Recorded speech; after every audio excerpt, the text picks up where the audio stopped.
Hello children and young people, thank you for joining me today. I'm going to be sharing with you some top tips on how to overcome the fear of what other people think of you. So if you are someone who is prevented from doing things that you would like to do in your life, or you overanalyze the things that you have done, you're thinking about them way too much later because you are concerned about the impression that you've made, then just keep on watching for my top tips on how to overcome the fear of what other people think.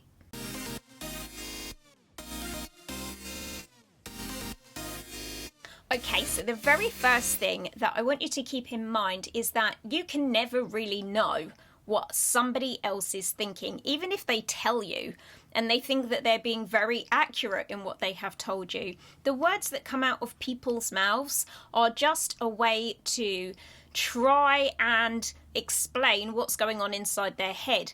And actually, putting words onto the experiences that we're having inside our heads is a really difficult thing to do.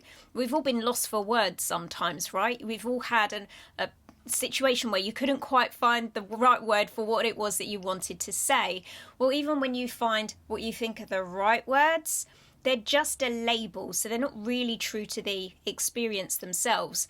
So even if someone tells you what they really think, it's not going to be 100% accurate. It's not going to really line up with what their thinking is. So the point being, you can never really know what somebody else thinks, even if you think that they have expressed it and told that to you. Now, there's a good reason for not knowing what other people think, because our thoughts really do need to be personal and private in some ways. You have personal, private thoughts that you wouldn't want other people overhearing, and nor should you be overhearing what other people are thinking about you. It would be a bit like reading somebody's diary. And even if you have someone that's your absolute best friend, you're completely on the same page in every single way in life, you agree on most things and you get on really well, there's still some times when you might find them a bit annoying, for example. And if they were to overhear that thought, if they knew that that's what you thought about them in that moment, they'd probably be deeply hurt by it. But it's not really the overall way in which they think about you or the overall way in which you think about them. On the whole, most of the time, you really love your best friend.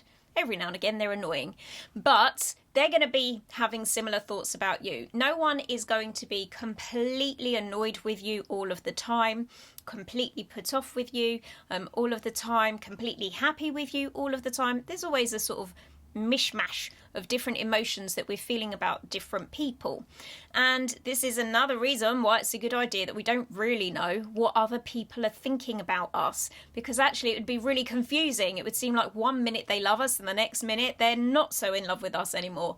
And then we would end up feeling all sorts of rejection feelings and then acceptance feelings and then rejection feelings again, because that's just what happens. Our emotions can go up and down as our responses towards the way others are behaving and reacting might change. The interesting thing, however, is that when you think someone is really thinking about you, most of the time they're probably thinking about themselves. So if you are worried about the impression you are creating, or that other people are thinking about you in a bad way, a way for you to reframe this and to think of it differently inside your own head is that actually most people are doing what you're doing. Most people are thinking about themselves. They're thinking about how they show up rather than how you're showing up.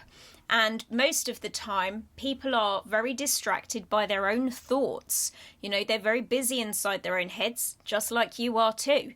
So they maybe don't actually have the brain space to think about you as much as you might think that they are thinking about you. So I'm going to assume a couple of things. I'm going to assume that the people that you are interacting with and spending time with the most are good people. If you are spending time with people that are not good people, people that you do not enjoy their company, then I think you have a different kind of problem. I think you need some new people to spend your time with, and maybe to distance yourself away from the people that make you feel uncomfortable or anxious in some way.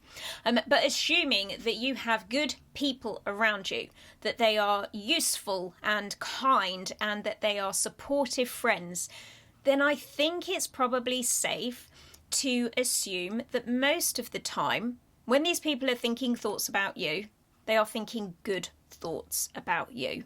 And that might be a really helpful thing for you to remind yourself of.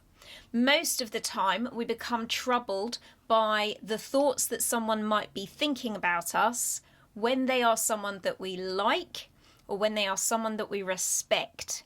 Now, if you don't like them and you don't respect them and they think bad thoughts about you, you probably don't care all that much because you never liked them or wanted to impress them in the first place.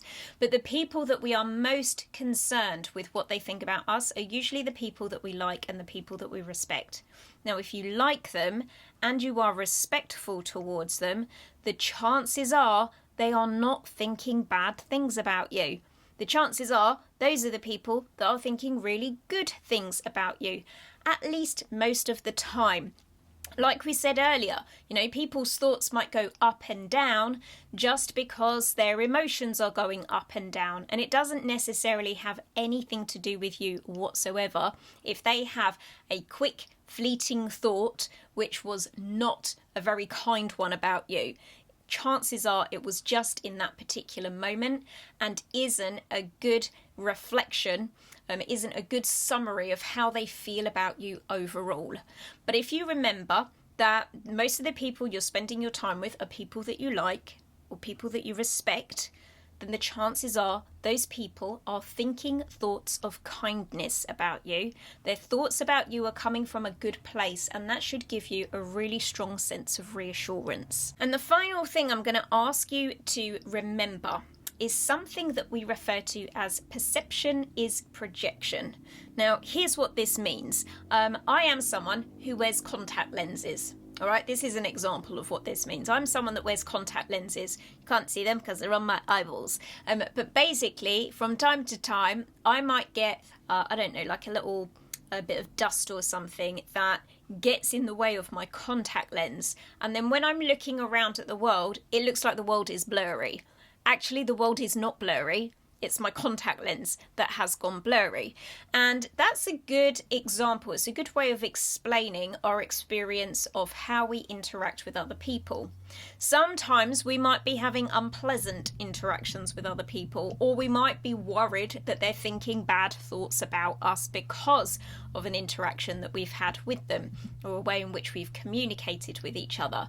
Now, the chances are that actually that's not what is going on out there in the real world. They are not thinking bad thoughts about you, and they're really not all that troubled about what's happened. But if you see it as something that's gone a bit blurry and a bit bad, the problem isn't with them in the outside world. The problem is with the way that you're seeing it through your own personal contact lenses. And so my challenge to you is this. If you are worrying about the way in which people are thinking about you, it's probably got more to do with how you're thinking about yourself rather than what those other people are thinking. And so I'm going to encourage you to think about yourselves from a place of loving kindness. Make sure that you are telling yourself good things about you. Make sure that you are encouraging about yourself. And you may be surprised to discover that the more you feel good about yourself and who you are, the less worried you are about what other people might be thinking anyway. So I hope those tips are helpful for you. If they are, give this video a thumbs up. Make sure you're subscribed to this channel by clicking the red subscribe button and hit the notifications bell so you get notified the next time another video is uploaded too. But for now, thank you all so much for watching and listening, and I'll see you in the next video. Bye!